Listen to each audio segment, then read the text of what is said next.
Assalamualaikum warahmatullahi wabarakatuh. Perkenalkan, nama saya Bayu Anggara dengan NIM 120 30 331 dari kelas HTN 3A.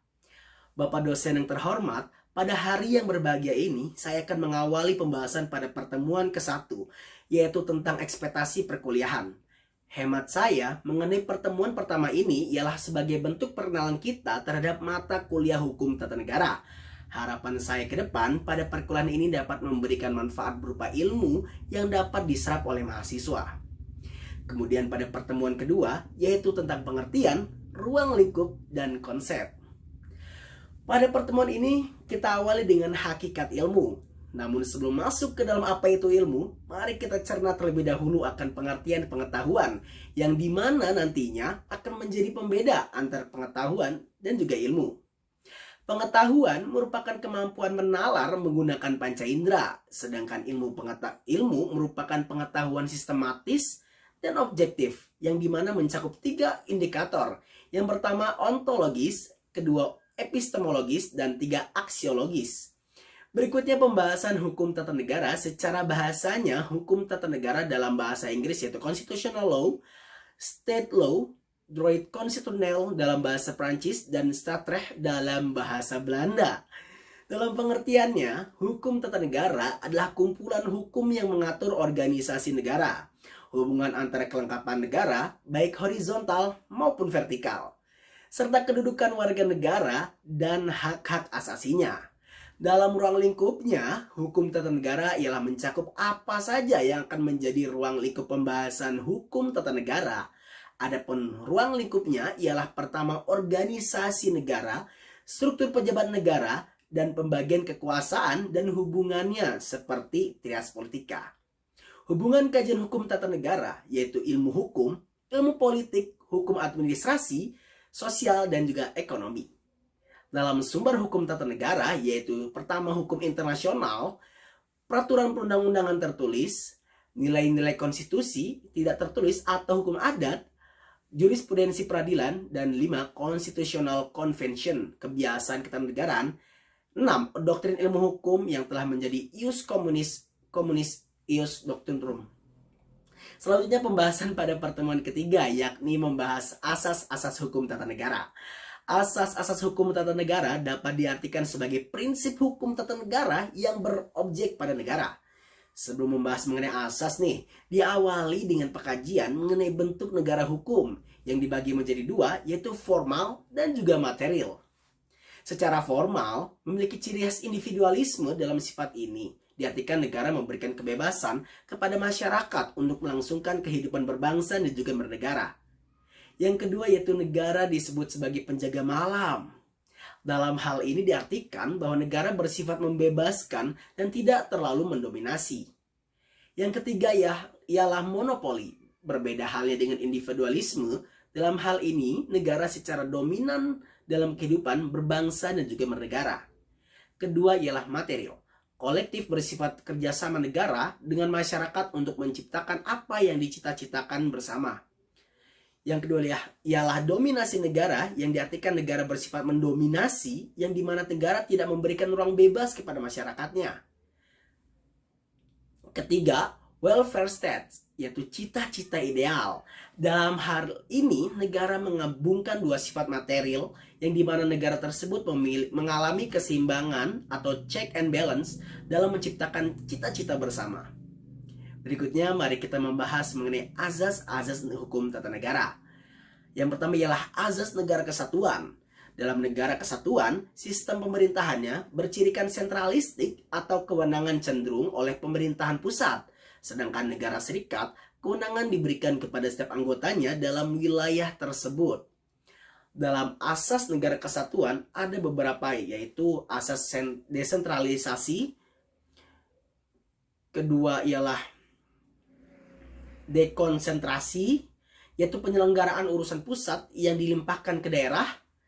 3, tugas pembantuan, yaitu wewenang pemerintahan pusat yang bila mana satu waktu dibutuhkan peran dari pemerintahan daerah. Berikutnya adalah azas negara hukum. International Commission of Justice di Bangkok pada tahun 1965 mencirikan negara hukum dengan adanya 6 sebagai berikut. Yang pertama, jaminan HAM, kebebasan bebas hakim, pemilu yang bebas, kebebasan menyatakan pendapat, kebebasan berserikat, pendidikan kewarganegaraan. Yang berikutnya ialah azas demokrasi.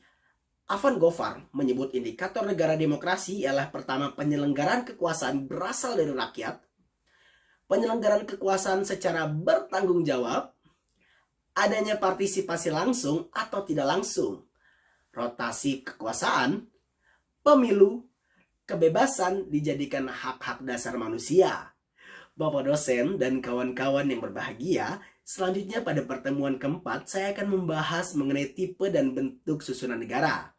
Secara umum, bentuk negara terbagi menjadi dua, yakni negara kesatuan dan juga federal.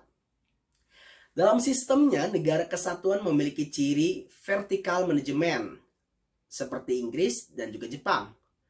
Central representatif atau terpusat. Unification model atau terintegrasi seperti negara Belanda.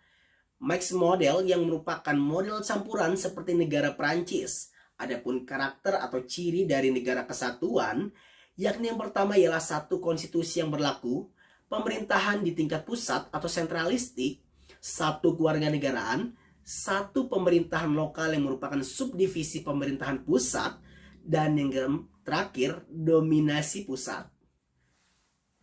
Berikutnya negara bagian. Jika negara kesatuan memiliki ciri khas pemerintahan yang sentralistik atau mendominasi, maka berbeda tentunya dengan negara federal, yakni yang pertama perasaan sebangsa di antara kesatuan-kesatuan politik yang hendak membentuk federasi.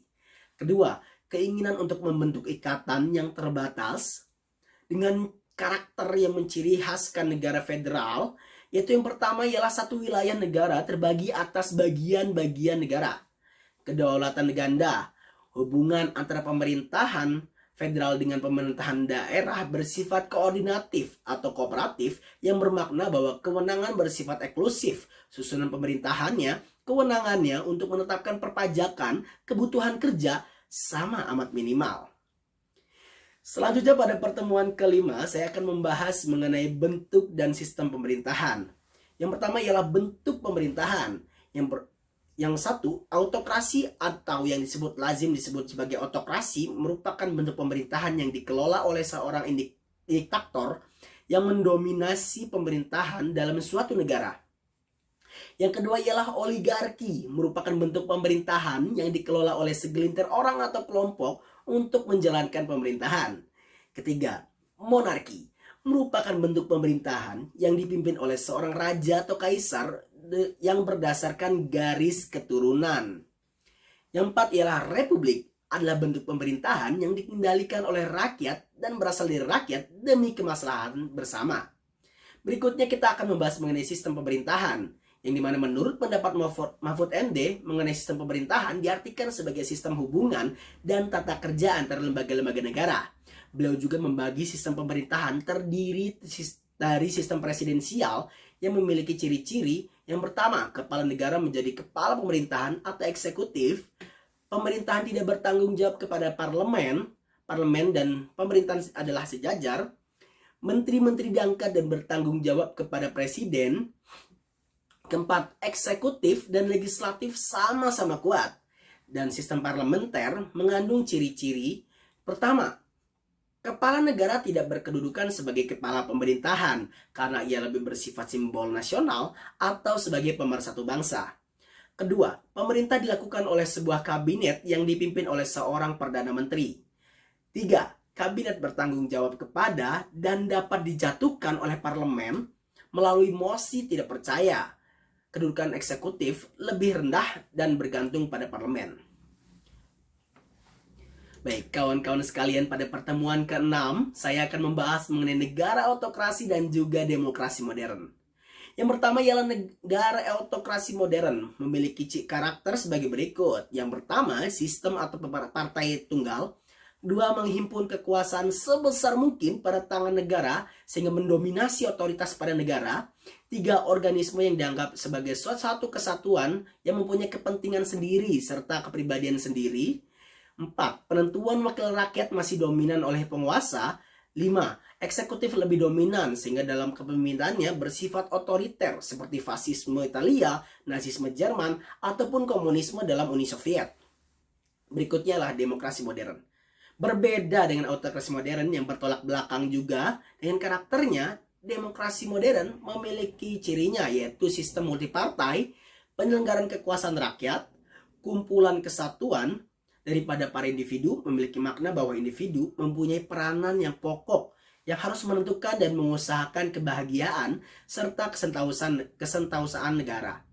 Keempat, rakyat memiliki kendali penentuan wakil penuh. Dan lima, undang-undang menjadi sumber hukum yang dominan seperti negara kita Indonesia. Dan mengenai pertemuan ketujuh, saya akan memaparkan tentang teori pembagian kekuasaan dan lembaga-lembaga negara. Menurut Maurice Duverger, mengenai pembahasan kekuasaan ada beberapa hal. Yaitu yang pertama, langsung. Di mana dalam langsung pemilihan para penguasa, sehingga menurut hemat saya ketika dapat memilih para penguasa tersebut agar tidak melakukan kesewenang-wenangan dengan contohnya ialah dengan cara pemilu. Yang kedua adalah pembagian kekuasaan. Yang tiga, kontrol yurisdiksional. Berikutnya ialah menambah atau memperkuat kekuasaan pihak yang diperintah dengan cara adanya revolusi.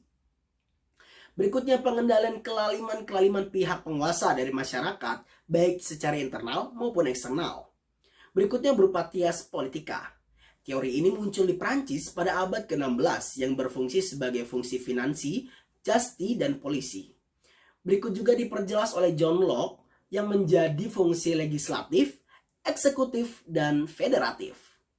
Kemudian dipertegas kembali oleh Montesquieu pada tahun 1748 dalam bukunya L'Esprit de Luz, The Spirit of the Law, yakni legislatif, eksekutif, dan juga yudikatif.